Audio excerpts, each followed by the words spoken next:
Byron's going to talk us through how to set up, how to tune an Oppie to get it going as quick as possible. Eh?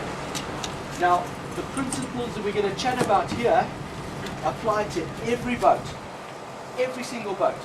The basic tuning of an Oppie applies to a mirror, a laser, a catamaran, doesn't matter what it is.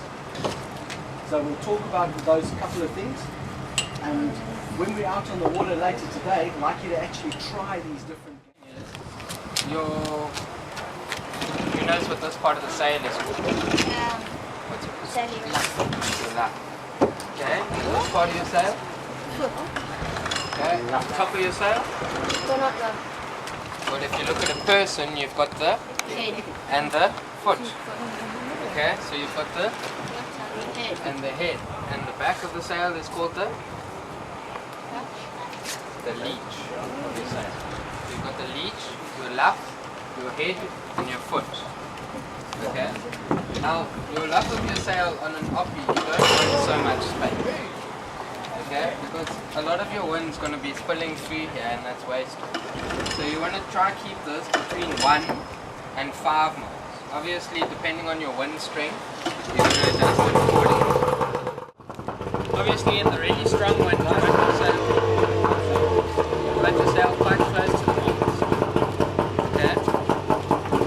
So, also another thing is, in the lighter wind, what you want to do is, you see this little line here, you should have a line across your sail as well. And then you would adjust that line accordingly, but you won't be able to see it, you can see it better on this boat. Okay? So if you look at this boat, you can see there's a little line here.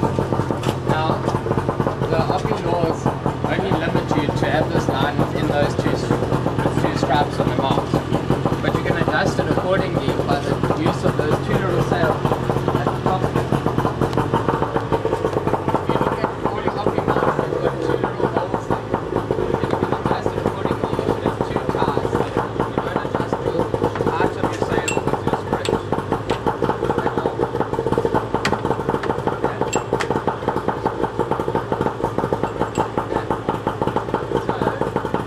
Obviously in the lighter stuff you want your sail as high as possible. Okay, so you're going to let off your kicker. Okay. So you're going to tighten that top through your sail as possible. Try and depower you. Okay? Another way is never ever do this. Okay? Don't over tension your sprit. Because once you've over tensioned your sprit, you've got this funny fold that you're trying to get your airflow to flow over, and it just doesn't help. Okay? It's all about balancing. So you want it about there. So that your sail's nice and smooth, eh? Your sail's nice and smooth all the time. Okay? Obviously it will have a slight little bit of tension in it right now, but once you sheet in, you can see that line goes away. That's too tight. Okay, so you want to keep your boom just over the corner of your boat. Okay, because if you pull it in here, an Oppie sail hooks all the time, as other sails do. If you sheet it in too tight, you hook the leech of your sail, so it curls in like this. Come and stand behind you and have a look at what Byron's saying. Let me take that from Stephen. If you look at it as it is now, you see the sail is coming straight back over the boat, eh? What Byron's just saying is if you pull it in more, you see it's actually hooking that way. The back of the sail is actually going that way. And you're trying to go forwards. So what happens is you actually come to a standstill. You've got to keep the sail moving. But not more than that, eh, Byron? No, not really. Okay, another important setting is how tight you want the foot of yourself.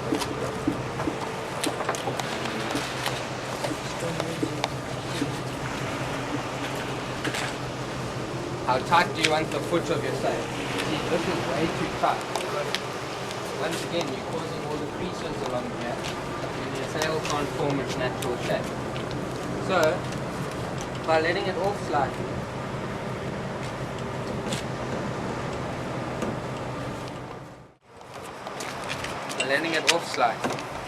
you can see that it's starting to fill your sail better. Already from that, to that, you've got a bigger belly in your sail, which is easier for air to flow over, and it looks more like an aeroplane. And obviously, if you were to let it out a bit more, you should have another tire going along here as well. Okay, but there you can see your sail's got a better shape already going along. So you want to try and leave this about over there and get another tire just to tie the end of your sail down as well. So you don't want it floating up in the distance. Yeah. Then in accordance with your outhaul, you'll obviously set your sprit tension to match it. So this is the outhaul, right, Byron? Yeah, you want your outhaul because you're pulling your sail out. You don't want to just pull it in tight because look at the crease that you're getting along the bottom of your sail. Okay, and that's not very effective. But where I had it, you can already see you've gained that much extra sail that's now going to be working for you, so you're going to be going a lot better.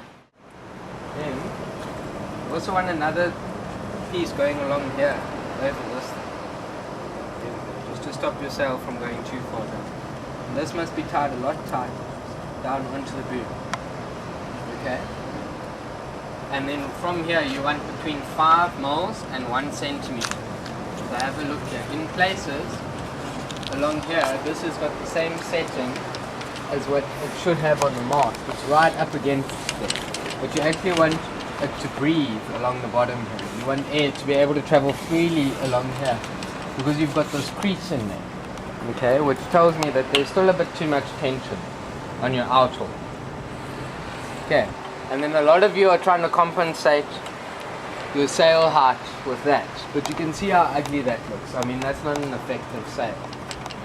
And then some of you are a bit lazy and I see the opposite effect, and then that happens. Now you tell me how you're going to get, have you ever seen an aeroplane wing look crumpled? And then the O tries to go down the runway and try to take off with a crumpled wing. It doesn't work. So you want to try to keep your sail looking as smooth and as shapely as possible. Okay? Obviously, if the wind's really strong and you can't handle it, slack it off a bit because that's going to depower you. Not only are you taking the top of your sail lower, but you're also putting a nice big crease through your sail, which is going to disrupt the airflow. So it's going to depower you a lot. Okay. And then obviously in the lighter wind, you want to be able to have your sail to breathe a little more. So you're going to let it off here. Okay, and you're probably going to have this at about 3 mils away. Okay. Right up against here for strong wind.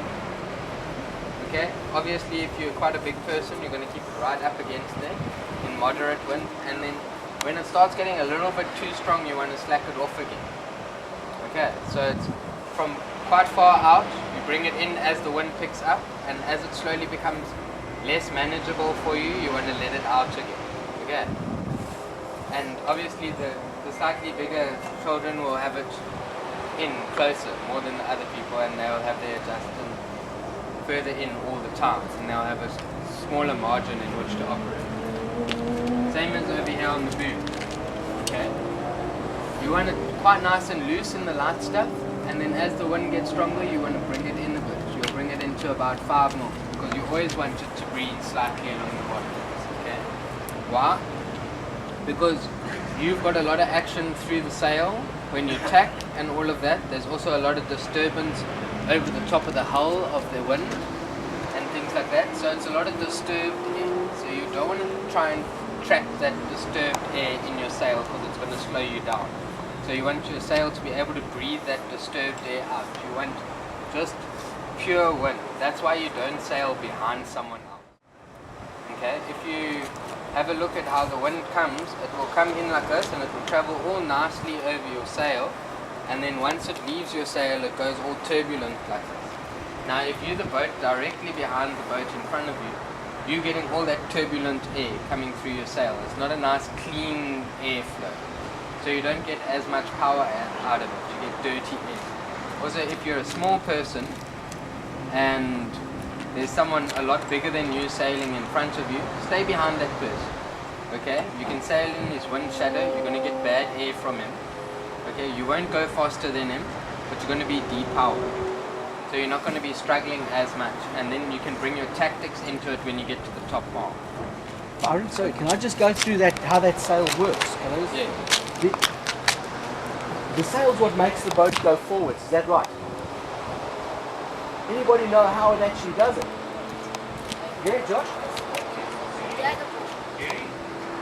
Daggerable? The wind would hit it and push it sideways and daggerable. Alright, let me bounce this off you. What happens is the wind's behind me at the moment, so you can see it up there on the verge. So the wind comes to, and it always comes here first, doesn't it? It comes to the point of the mast. And what happens is, some of the wind goes straight past, and some of it gets caught and in like this. Okay, so the wind that gets caught here is actually pushing the sail that way, is that right? It's pushing the sail because it's trying to go this way, and the sail is forcing it that way. Now this end that comes across over here carries on going like this, doesn't it? So there's no air over here. Is that right? There's no air. So what happens is, this is being pushed, there's nothing on this side, so the boat moves forward. Does that make sense? Even, Josh, what do you reckon? It works, eh? So this is for upwind sailing, eh? So the wind comes in like this, you get a vacuum on this side, you get pressure on that side, so the boat moves forward. Okay, that's why Byron's been putting so much emphasis on, you want a smooth shape. You don't want these wrinkles and things that cause their own little vacuums and pressure pads. You want a smooth sail that guides the air past as neatly as possible.